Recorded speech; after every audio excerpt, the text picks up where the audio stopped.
আসসালামু আলাইকুম রহমতুল্লাহি ওবরকাতুহু। সম্মানিত দর্শক, আজকের দিন পর্যন্ত বাংলাদেশের রাজনীতির যে গতি প্রকৃতি, সেক্ষেত্রে বিএনপি এবং জনাব তারেক রহমান তারা মোটামুটি শতভাগ নিশ্চিত যে ডক্টর মোহাম্মদ ইউনূসের ঘোষিত ফেব্রুয়ারি মাসের প্রথমার্ধে নির্বাচন হতে যাচ্ছে।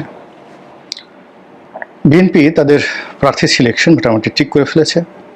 সম্ভাব্য যারা প্রার্থী তারা নির্বাচনী এলাকায় ব্যাপক প্রচার চালাচ্ছেন, নিয়মিত যাচ্ছেন, এবং নির্বাচন হবে না এরকম 1% সম্ভাবনা নিয়েও বিএনপির লোকজন কাজ করছে না। তারা শতভাগ কনফিডেন্ট যে নির্বাচন ফেব্রুয়ারি মাসে হবে, আপাতত দৃষ্টিতে মনে হচ্ছে।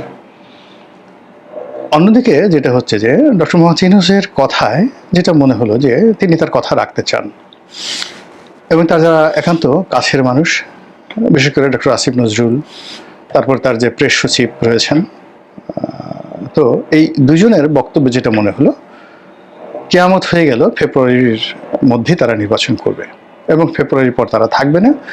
ফেব্রুয়ারির পর তারা নতুন সরকারের হাতে দায়িত্ব বুঝিয়ে দিয়ে তারা বাংলাদেশ ত্যাগ করবে বা বাংলাদেশে থাকবে, হোয়াট এভার মেবি, বা যার যার পেশায় ফিরে যাবে। কিন্তু এই যে ডক্টর মোহাম্মদ ইউনূস এবং বিএনপির যে একটা সহজ সরল চিন্তা, এই চিন্তার বিরুদ্ধে বিশাল একটি পক্ষ অনেকগুলো প্ল্যাটফর্ম দাঁড়া করিয়ে ফেলেছে।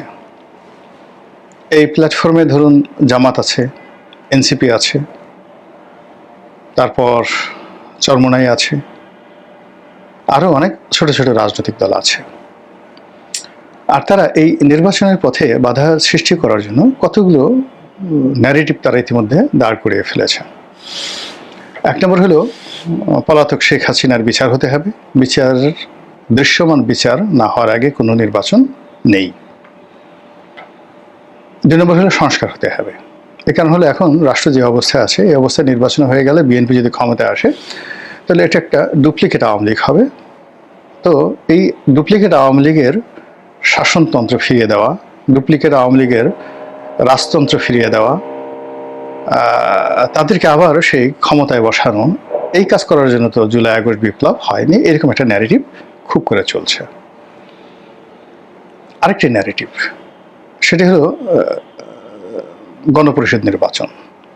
মানে তারা একটা সংবিধান সংশোধন করতে চাচ্ছেন, পরিবর্ধন বা নতুন একটা সংবিধান তৈরি করবেন। এরকম 3-4টি ন্যারেটিভ নিয়ে এগোচ্ছেন যে পুরো একটা বিপ্লবী সরকার করার জন্য একটা নতুন সংবিধান হবে, আগের কিছুই থাকবে না। তারপর অথবা এই সংবিধান ব্যাপক পরিবর্তন হবে। এই মুহূর্তে সেই যাকে বলা হয় যে জুলাই সনদ বা জুলাই আগস্ট ঘোষণা, এটা যেভাবেই স্বাক্ষর করুক না কেন, এটা যদি তারা ছেড়ে দিয়ে যায়, তাহলে পরবর্তী সরকার এটা যদি না পালন করে, ওটার কোনো আইনগত ভিত্তি থাকবে না। এখন জুলাই আগস্ট সনদে সবাই স্বাক্ষর করলেন, কিন্তু পার্লামেন্টে গিয়ে যারা রাষ্ট্র ক্ষমতায় এলেন তারা করলেন না। এক্ষেত্রে পার্লামেন্টকে আসলে দায়ী করার মতো কোনো কিছু নেই।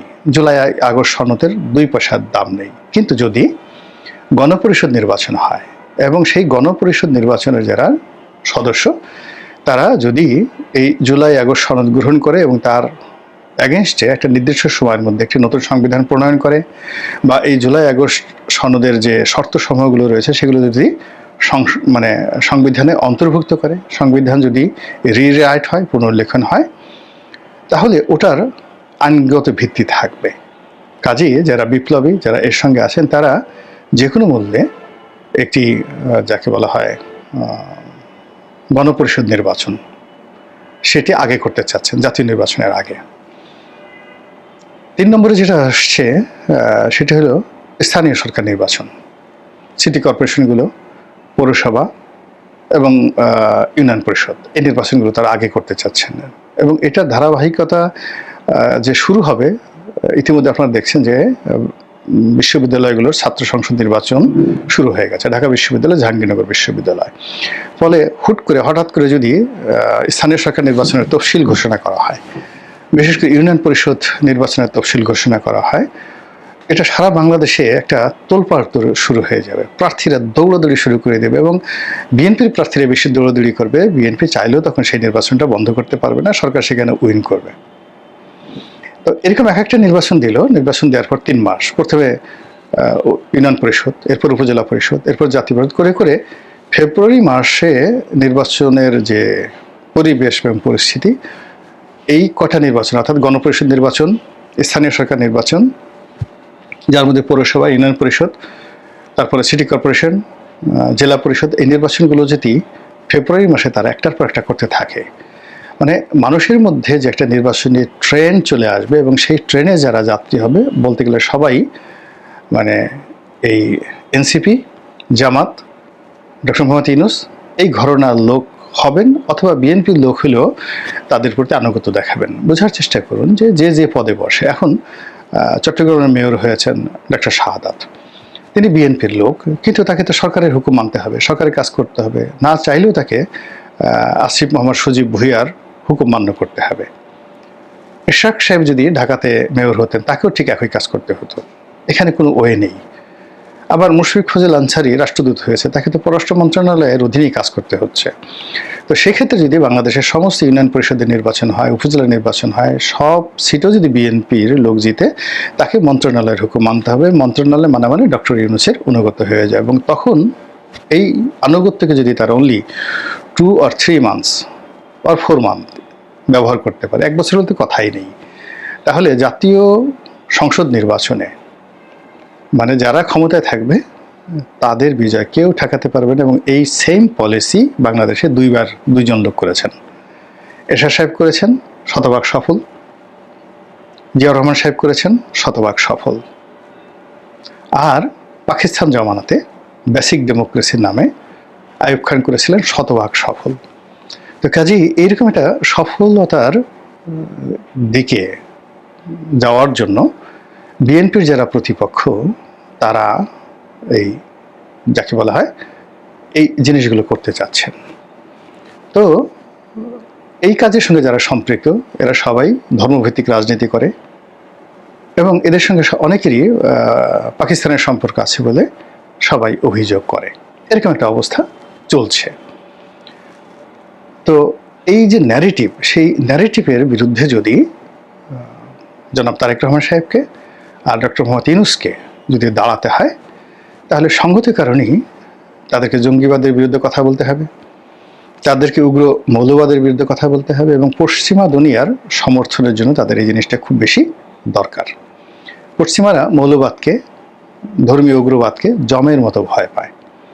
এবং দেখলাম যে ডক্টর মোহাম্মদ ইউনূস এবং জনাব তারেক রহমান সাহেব দুজনই বলেছেন যে বাংলাদেশে কোনো অবস্থাতেই উগ্রবাদ প্রশ্রয় দেওয়া হবে না, একই ভাষা। তাহলে কি বাংলাদেশে উগ্রবাদ এবং জঙ্গিবাদ ধেয়ে আসছে? এগুলোর কি প্ল্যান্টেশন হচ্ছে? এগুলো নিয়ে কিন্তু খুব কথাবার্তা বলা হচ্ছে। এবং ইতিমধ্যে আপনারা দেখেছেন যে সেনাবাহিনীকে উদ্দেশ্য করে নানা রকম কটূক্তি করা হয়েছে, তাদের মনোবল ভেঙে দেওয়ার জন্য নানা রকম কথাবার্তা বলা হচ্ছে। এবং ডক্টর মোহাম্মদ ইউনূস এবং সেনাপ্রধান তারা যত বিনয়ী হচ্ছেন, তত বেশি তাদের যারা প্রতিপক্ষ উগ্র হয়ে যাচ্ছে। এবং আইএসআইয়ের যে সকল এজেন্ট রয়েছে, পাকিস্তানের যে সকল এজেন্ট রয়েছে, তারা এই সামাজিক মাধ্যমে, ইউটিউব, ফেসবুকে, দেশের ভিতরে দেশের বাইরে প্রতিটা মুহূর্তে যে কুকর্মগুলো তারা করে যাচ্ছে, যে ন্যারেটিভগুলো তারা ছড়িয়ে যাচ্ছে, যে বিবাদ বিসংবাদ তারা ছড়িয়ে গেছে, পুরো রাজনৈতিক পরিবেশ যেভাবে নষ্ট করছে, রাজনৈতিক যারা ব্যক্তিত্ব রয়েছেন তাদেরকে যেভাবে নাজেহাল করা হচ্ছে। আপনি চিন্তা করুন, তারেক রহমান সাহেবের মতো মানুষ, মির্জা ফখরুল সাহেবের মতো মানুষ, সালাউদ্দিন সাহেবের মতো মানুষ, মির্জা আব্বাসের মতো মানুষ থেকে শুরু করে বিএনপির যত প্রসপেক্টিভ নেতা রয়েছে, প্রত্যেকটি নেতাকে ভারতের চর, ভারতের দালাল, ঘুষখোর, দুর্নীতিবাজ, চাঁদাবাজ, এসালামের এজেন্ট, বসুন্ধরার এজেন্ট, নানা রকম কথাবার্তা বলে তাদের ক্যারেক্টার অ্যাসাসিনেশন হচ্ছে। এটা দেশের ভিতর থেকে। আর দেশের বাইরে যেটা হচ্ছে সেটা হলো এদের বাপমা তুলে, এদের বংশ তুলে অকথ্য ভাষায়, অশ্লীল অশ্রাব্য ভাষায়, এত নিকৃষ্ট ভাষায় কথাবার্তা বলা হচ্ছে যে রাজনীতিতে যারা আছেন তারা এগুলোর উত্তর দেওয়ার মতো রুচি তাদের নেই। মির্জা আব্বাস একবার শুধু কুকুর শাবক বা কুকুরের বাচ্চা বলে গালি দিয়েছিলেন সেই কয়েকজন ইউটিউবারকে আমেরিকাতে, যারা তার চরিত্র নিয়ে নানা রকম কথাবার্তা বলছেন। কিন্তু আসলে মানে যে অন্যায়গুলো হচ্ছে, এটা বঙ্গবন্ধুর জামানাতে বঙ্গবন্ধুর একটা কথা ছিল, ধরুন আপনাকে একটা পাগল হাতে আবর্জনা নিয়ে, মানে মনুষ্য বিষ্ঠা নিয়ে আক্রমণ করতে আসছে, আপনি কি করবেন বলেন? লাঠি নিয়ে পাগলকে না মারা পর্যন্ত পাগল তো থামবে না। এবং পাগল যদি একবার টের পায় যে আপনাকে এই ময়লা আবর্জনা আপনার শরীরে লাগিয়ে দিলে লোকজন হাসবে, তাহলে পাগল তো আপনার পিছিয়ে দৌড়াতে থাকবে, আপনিও দৌড়াতে থাকবেন। তো এক্ষেত্রে আপনাকে আসলে পাগলের সাথে পাগলামি করতে হবে, এর কোনো বিকল্প নেই। উইনস্টন চার্চিল যেটি বলেছেন যে সবসময় বার্কিং ডগের সব কথা, মানে যাকে বলা হয় মানে সব বার্কিং ডগের যে ঘেউ ঘেউ ডাকের সঙ্গে রেসপন্ড করতে হয় না। আবার তিনি বলেছেন যে কখনো কখনো কোনো কুকুরকে যদি দমন করতে মুগুর ছাড়া দমন করা সম্ভব নয়। এখন বিএনপির কে এমন সব লোকজন মানে নিরাপদ দূরত্ব থেকে এমনভাবে নাজেহাল করার চেষ্টা করছে, এমনভাবে তাদের দিকে করা হচ্ছে, এগুলো মুগুর ছাড়া আসলে সোজা করা সম্ভব নয়। আর সেই মুগুর এখন আসলে বিএনপি করতে পারছে না, বিকজ সামাজিক এই যোগাযোগে ধরা ছোঁয়ার বাইরে থেকে অনেক কুলাঙ্গার, অনেক বদমাইশ, অনেক আজে বাজে লোক সেই বিএনপির যারা শীর্ষ নেতৃবৃন্দ রয়েছেন, ইনক্লুডিং তারেক রহমান সাহেব এবং তার পরিবারকে নানা রকম কথাবার্তা তারা ছড়াচ্ছেন। আর এই সকল কথাবার্তার ফলে কি হচ্ছে, মানুষের মধ্যে একটা উগ্রতা তৈরি হচ্ছে। একটা আপনি দেখবেন যে সমাজে কখন যাকে বলে বিষ বাষ্প ছড়িয়ে পড়ে, মানুষের চিন্তা শক্তি যখন দমন হয়ে যায়, মানুষ যখন প্রতিবাদ করতে পারে না, মানুষ যখন সবসময় শান্ত থাকতে চায়, আর তার উপরে আপনার উপর জুলুম হচ্ছে, মারাত্মক জুলুম হচ্ছে, অন্যায় হচ্ছে, কিন্তু আপনি বলতে পারছেন না, আপনি বলতে সাহস পাচ্ছেন না, অথবা সবাই আপনাকে বলছে রাখেন রাখেন, চুপ থাকেন, চেপে যান চেপে যান, ধরে নেবেন যে পুরো জাতির উপর আল্লাহর গজব অবধারিত। অন্যায়ের প্রতিবিধান করতে হবে। 2 নম্বর হলে একটা জাতি ধসে যায়, একটা জাতির যাকে বলা হয় পতন। যেমন ধরুন একটা কুকুর সামনে দাঁড়িয়ে আছে, বা কুকুর স্বভাবের একজন মনুষ্য আকৃতির প্রাণী সামনে যাচ্ছে, আর পিছনে হাজার হাজার মানুষ তার সেই কুকুরকে অনুসরণ করছে, তাকে পীর মানছে, তাকে মুর্শিদ মানছে, তাকে নেতা মানছে। তো এই দৃশ্য এই বাংলাদেশে এখন যাকে বলা হয় অহরহ, লক্ষ লক্ষ মানুষ, সেটা সঙ্গীতে কোনো গান নাই, কিন্তু কোনো মতে একজনে বেসুরো গান গাইছে, সবাই বলছে মারহাবা মারহাবা, কোনো সুর নাই, সবাই বলছে মারহাবা মারহাবা, ঠিক ঠিক ঠিক, কোনো নেতৃত্ব নাই, কিন্তু সবাই বলছে মারহাবা মারহাবা, লেখাপড়া নাই, সবাই বলছে হা কি জ্ঞানী, জীবনে কোনোদিন 2 কলম লিখেনি, সেও লেখক। তো এইরকম ইউটিউব, ফেসবুক, এদের যারা সেলিব্রিটি, সেই সেলিব্রিটিদেরকে নেতা মেনে লক্ষ লক্ষ মানুষ যখন পাগলের মতো ছুটে, তখন সেই জমিনটি একটা যাকে বলা হয় উগ্রবাদের ফার্টাইল ল্যান্ড, উর্বর ভূমি হয়ে পড়ে, উগ্রবাদের অধিক্ষেত্র হয়ে পড়ে, এবং সেখানে কান্দাহার হয়, সেখানে গান্ধার হয়, সেখানে আফগানিস্তান হয়, সেখানে ইরাক হয়, সেখানে সিরিয়া হয়, সেখানে আইএস হয়, আনসারুল্লাহ বাংলা টিম হয়, আরও অনেক কিছু। তা আমাদের যে দেশে জঙ্গিবাদের যে ঝড় যেভাবে ধেয়ে আসছে, সুনামি আকারে যেভাবে বাংলাদেশকে আক্রমণ করতে শুরু করেছে, সেখানে তারেক রহমান সাহেব বা ডক্টর মোহাম্মদ ইউনূস সাহেব অনেক দিন পরে হলো তারা যে এক ভাষায় কথা বলছেন, আমি মনে করি আমরা যারা সাধারণ জনগণ, আমরা যার যার অবস্থান থেকে যদি এই উগ্রবাদকে অস্বীকার করি, প্রশ্রয় না দেই, রুখে দাঁড়াই, উগ্রবাদ পালাতে বাধ্য। মহান আল্লাহ আমাদের সবাইকে হেদায়েত দান করুন এবং হেফাজত করুন। আসসালামু আলাইকুম ওয়া রাহমাতুল্লাহি ওয়া বারাকাতুহু।